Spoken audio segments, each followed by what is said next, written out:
Bonjour à tous, on se retrouve pour la dernière vidéo pour l'année 2019. Donc je voulais clore un petit peu cette année avec un petit débrief en fait, déjà sur l'année 2019, sur la chaîne en général, sur l'entreprise en général elle aussi. Bref, faire un débrief avec vous sur cette année. Donc déjà c'est une année qui a été très très chargée. Puisqu'il faut savoir qu'au 1er janvier 2019, l'Amiga et la réparation rétro gaming, c'était à peu près 20% de mon activité. C'est-à-dire qu'à côté, bon, je fais quand même de l'informatique, je fais de l'électronique, de la téléphonie, de l'électroménager. Enfin bref, j'ai une petite société qui est très très ouverte. En plus de ça, il y a la coutellerie, mais ça c'est un autre domaine. Et à cette date d'aujourd'hui, donc le 17 ou 18 décembre, j'arrive presque à 50% de mon activité avec le rétro gaming et principalement l'Amiga. Donc c'est super cool, je suis super content. Donc déjà un grand merci à ceux qui m'ont fait confiance et qui m'ont envoyé leur machine. Ensuite j'ai essayé de m'améliorer en montage, puisqu'au début je ne faisais pas de montage. Il y a à peine 1 an et demi que mes vidéos sont montées. Donc j'ai appris, je me suis pris un Photoshop pour apprendre à faire mes vignettes. Je me suis pris un logiciel de montage pour essayer d'être le plus clair, le plus concis possible. Comme le dit assez bien un abonné dans une autre vidéo, ce que je fais c'est de la vulgarisation. Je n'utilise pas de termes techniques, déjà parce que la plupart je ne les connais pas. Et de deux, je veux que mes vidéos servent à quelque chose. Si quelqu'un ne connaît pas les termes et ne comprend pas ce que je fais dans les vidéos, ça n'a aucun intérêt de les partager. Ce que je veux, c'est que ce soit compréhensible. Alors des fois, je fais des erreurs. Hein. Je ne nomme pas correctement les composants ou les matériaux utilisés. Bon, c'est pas trop grave, parce qu'en général, c'est corrigé dans les commentaires. Mais bref, voilà. L'idée, c'est que ce soit compréhensible et que ça vous donne des idées, ou vous donne des pistes, ou vous donne l'envie de vous lancer dans la réparation vous aussi. Et encore une fois, si vous vous lancez dans la réparation, faites-le sur des vieilles cartes. Prenez des cartes qui sont complètement mortes, même des cartes de PC, hein, des cartes mères, ou des cartes graphiques, ou ce que vous voulez, et entraînez-vous sur quelque chose qui n'a pas de valeur. Ne vous jetez pas directement dans l'aventure de la réparation d'une machine qui a 30 ans. Vous l'avez vu sur certaines de mes vidéos, on voit que souvent quand simplement en dessoudant un composant, on enlève des pistes, parce que l'acide a fait son œuvre, ou parce que la carte est très vieille, et du coup après il faut quand même pas mal d'expérience pour réparer ces pannes-là. Donc voilà, allez-y directement sur du vieux matériel qui ne risque rien. Ensuite, je voudrais revenir sur une réflexion qui a été faite sur la vidéo d'un autre vidéaste qui dit que je fais de la réparation. Mes vidéos sont positives. Je fais de la réparation positive. Alors oui, c'est pour ça que je voulais faire cette vidéo-là en fin d'année. C'est-à-dire que dans mes vidéos, vous ne voyez que des réussites. Ou alors vous voyez des débuts de projet, vidéo partie 1, et des fois on ne voit pas partie 2, partie 3. Donc j'aimerais revenir là-dessus.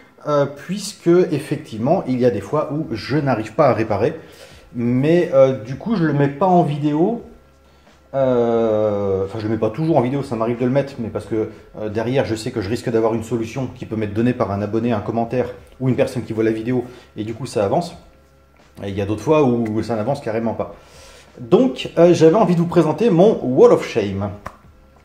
Et on va commencer directement par cette dernière carte que j'ai reçue, donc la Mega Drive, pardon, la Master System 2. Donc elle ne démarre pas, j'ai pas trouvé la panne pour l'instant, c'est en stand-by. On avait vu la partie 1 de cette carte pour Amiga 500+, donc une AK 500+. Elle est en court-circuit, donc j'ai dessoudé les composants à risque pour essayer de trouver d'où venait le court-circuit. Je n'ai pas encore trouvé, donc pour l'instant elle reste en stand-by. Ensuite j'ai cette carte de 2000 qui m'a été envoyée. Donc elle fait un écran noir, c'est une carte qui a déjà subi beaucoup de tentatives de réparation. On le voit parce qu'il y a plein d'endroits où le vernis a été gratté pour tester les connectivités. Il y a quand même des composants qui ont un petit peu morflé. Bon bref, c'est une carte qui est très abîmée. Bon, j'ai pas réussi à la redémarrer, celle-là pour moi elle est HS, ou alors je n'ai simplement pas la compétence pour la remettre en route. Je vais avoir aussi une carte d'Amiga 1200 qui me fait un écran noir. Donc là, pareil, je n'ai pas trouvé la panne. Deuxième carte d'Amiga 1200. Alors celle-ci, je suis pas très loin de trouver ce qui ne va pas. Bon, il y a en particulier des pistes coupées. Donc ça, ce sera pour un peu plus tard. Mais pour le moment, c'est en stand-by. J'ai aussi ce tas de cartes d'Amiga 600 en attente. Donc ça, c'est des cartes que je n'ai pas réussi à réparer. Alors, c'est des cartes que j'avais rachetées en panne. Donc celle-ci, l'acide a tout mangé. Celle-ci, c'est une sur laquelle je travaille depuis quelques temps. Bon, elle ne démarre pas, j'ai un écran noir. Celle-ci, j'ai abandonné, maintenant elle me sert pour pièce. Alors elle est complètement détruite, hein. Il y a des pistes, il manque sur la totalité de la carte, il doit manquer au moins une dizaine de centimètres de pistes. Et puis toujours mon Amiga 600, donc Amiga 300, donc un 600 révision 1.1, qui est en attente. Ça fait peut-être 3 ans maintenant que je travaille dessus pour essayer de le redémarrer, je n'y arrive pas. Donc ça, c'est toujours en attente. Ensuite, j'ai une carte d'Amiga 500 Plus qui est en panne elle aussi, donc écran noir. Donc voilà, ça vous montre un petit peu les cartes que je n'ai pas réussi à redémarrer pour le moment. Ce qui m'amène à vous présenter autre chose. Pour ce qui concerne les Amiga 500 Plus, donc ma machine préférée, j'ai cette carte-là depuis peut-être 3-4 ans maintenant. Donc c'est une carte où j'ai poli le vernis pour faire ressortir les pistes, ce qui m'a permis de trouver voilà, des pistes coupées. Mais c'est une carte qui est très abîmée au niveau de la pile, que j'essaie de redémarrer depuis longtemps. Bon. Pour ce faire, j'aurais voulu avoir une carte d'Amiga 500 Plus fonctionnelle, dessouder tous les composants logiques et les mettre sur support de façon à pouvoir switcher les composants sur la carte et trouver ceux qui fonctionnent ou qui ne fonctionnent pas. C'est pour ça que je viens d'acheter, je vais la déballer devant vous. Donc j'ai pas trouvé de carte d'Amiga 500 Plus. Par contre, j'ai eu beaucoup de chance. J'ai trouvé sur eBay une carte d'Amiga 500 révision 8A. Voilà. Je vais la sortir de son petit package et on va faire le topo et l'explication sur l'histoire de cette carte.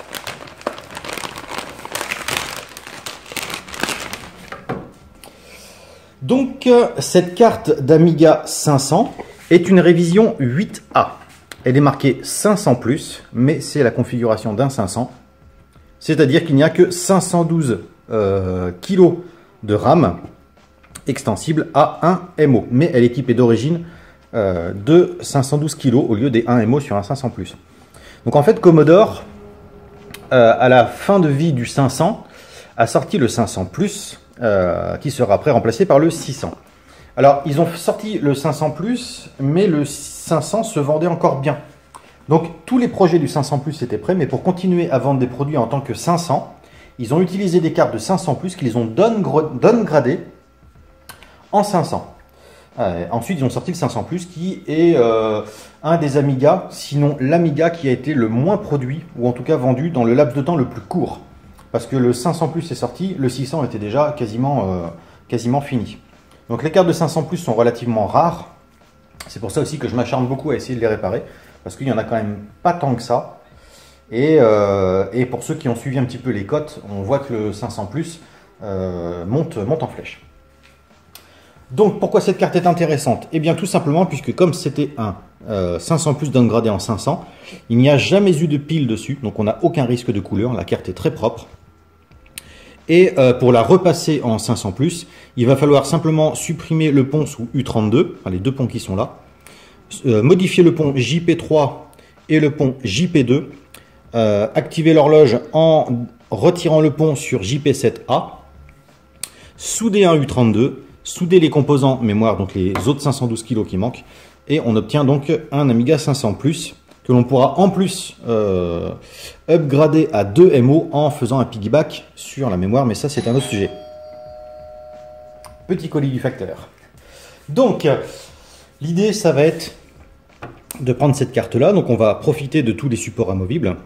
Je vais souder des supports aussi au niveau des chips RAM, ce qui me permettra de tester les mémoires des autres Amiga. Je les dessouderai des cartes pour les tester sur celle-ci.